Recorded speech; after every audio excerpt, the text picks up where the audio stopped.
everyone! Again, welcome na naman dito sa aking YouTube channel. In today's vlog mga beshies, bagong-bago na pautangan online na naman itong i-share ko sa inyo. Pwede daw makahiram dito ng 8,000 hanggang 300,000 pesos. Aba, nakakaloka to ha. Kasi akalain mo hanggang 300,000 pesos yung pwedeng mautang. Tapos, isang valid government ID lang yung requirements, pwede na daw makautang dito. Kaya bubusisihin na naman natin yan mga beshies. I-chichismis ko na naman sa inyo kung maganda nga ba talaga ito or hindi.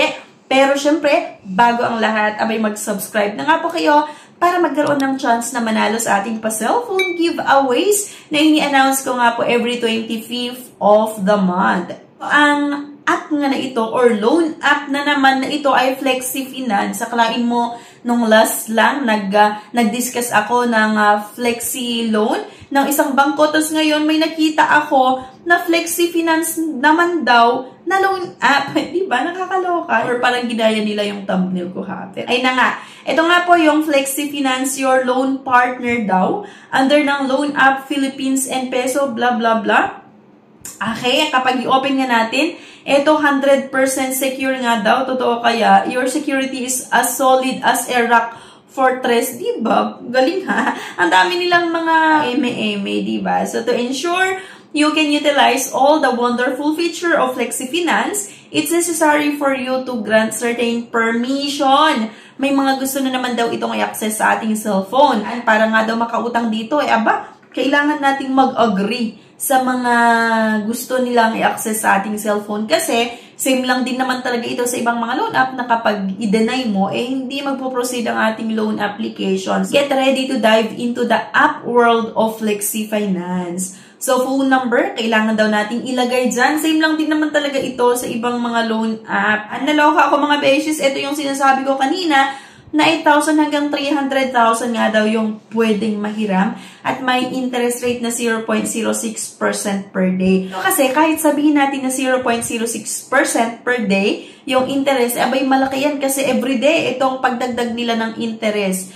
Buti sana kung every month or 0.06% per month yung interest, di mababa. Pero kasi per day, kung i-multiply mo itong 0.06% times 30 days, diba, malaki pa rin. Kaya mag-ingat kayo kasi minsan kung hindi natin binusisi ng gusto, parang maengganyo ka or gusto mong subukan na utangan yung isang loan app, pero at the end pala, no pala siya or hindi maganda utangan. At kita mo, may nakalagay din dito na loan period na 92 hanggang 365 days daw. So, totoo kayo ito. Halos isang taon na to ha. 365 days. Apply easily. Fast approval daw. Pwede natin makuha yung fund or yung loan proceeds sa loob lamang ng 10 minuto. Ayan, may nakalagay dyan. We will 100% protect your data security. Totoo kaya yan, di ba? Apply now. Click lang yan. Pero, ayan ha, huwag nyo munang i-download yung loan app na ito or yung pautangan daw na ito hanggat hindi nyo napapanood yung buong video natin. Para nga tayo makautang, meron tayong kailangan sagutan, yung identity information, basic information, receiving information, and invite friends daw. Pwede daw tayong kumita dito or share the happiness and win rewards. So kapag i-share mo daw, meron kang makukuha na mga coupons.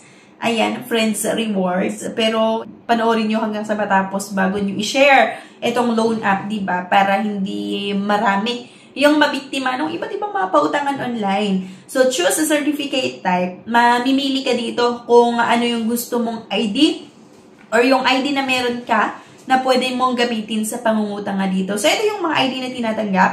Yung UMID, Passport, SSS ID, at yung PRC ID. Pwede din daw yung driver's license, yung voter's ID, postal ID, TIN ID, Pag-ibig at PhilHealth ID. Kailangan nating sagutan na syempre itong mga personal information. Why do you need a loan? What is your education qualification or educational qualifications?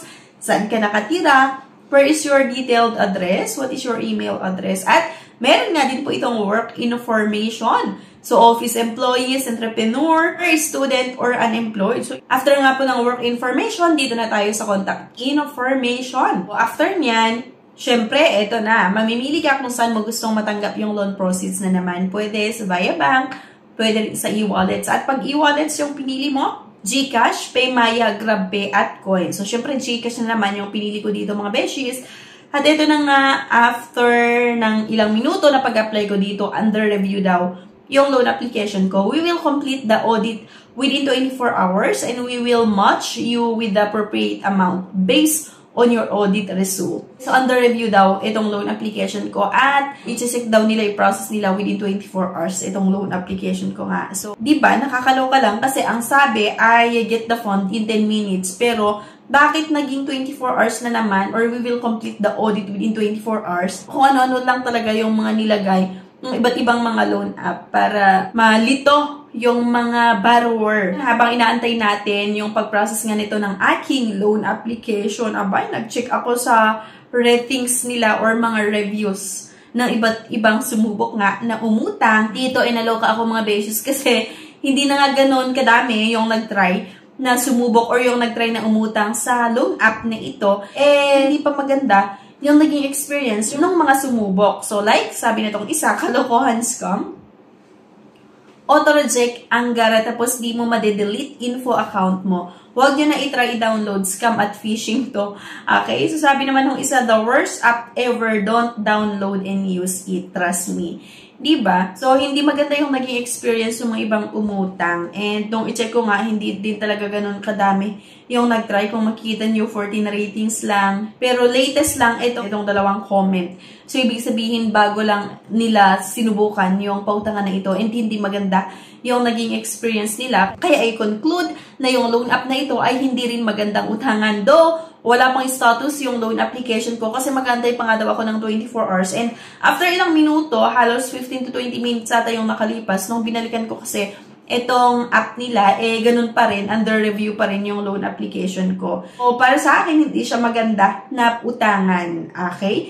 Hindi siya maganda na pwedeng itry kasi nga, doon nga lang sa dalawa na nagbigay ng reviews or comment nila sa app na ito, ay negative, di ba? Huwag nyo nang subukan. Eh, halos lahat naman talaga yung mga loan app, lalong-lalo yung mga nagsisilabasan or bagong mga nagsisilabasan sa Google Play Store or Shop Store ay talagang hindi maganda yung mga reviews or hindi maganda utangan. Kung meron nga lang tayong ibang option, di ba, na pwedeng mautangan sa kapamilya, sa friends, eh, doon na lang tayo manghiram, di ba? Or kung employed ka naman or self-employed at kompleto ka naman ng requirements, sa bangko ka nalang manghiram, at least doon, legit na legit talaga, at hindi ka papahiyain, hindi pa ipopost yung mukha mo sa mga social media once na hindi ka nakabayad. Though pagdating sa requirements, eh, may mas mahirap talaga kapag sa bangko tayo utang, di ba? And mas madami yung requirements na hinihingi, mas mataas yung eligibility criteria and qualifications, pero sure ka naman na yung mga infos mo, eh talagang safe yan.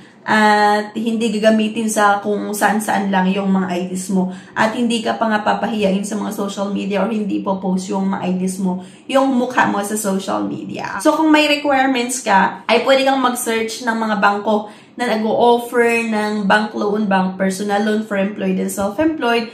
So, pwede mong itry na manghiram doon. Do, medyo mas matagal yung process, pero at least legit, diba? So, yan lang mga beshies. At ayun nga po, itong pautangan na ito or itong loan app na Flexi Finance na bago nga na lumabas na naman sa App Store, eh hindi siya maganda utangan. Kaya please lang, bago nyo itry na umutang, eh mag-search muna tayo or magbasa tayo ng iba't ibang reviews bago natin itry. So, yan lang mga beshies. Thank you and see you on my next vlog. Bye-bye! Subscribe na para makasali sa pa-GCash at cellphone giveaways na mai-announce every 25th of the month. Mechanics. 1. Find the 3 words in this video. 2. I-comment ang 3 words in order. 3. Like this video, subscribe, comment, and share. If declined sa bank and other loan apps, pwede niyong subukan yung ibang options. See the links sa description at sa comment section below. Click the link and apply. Disclaimer: try or apply at your own risk.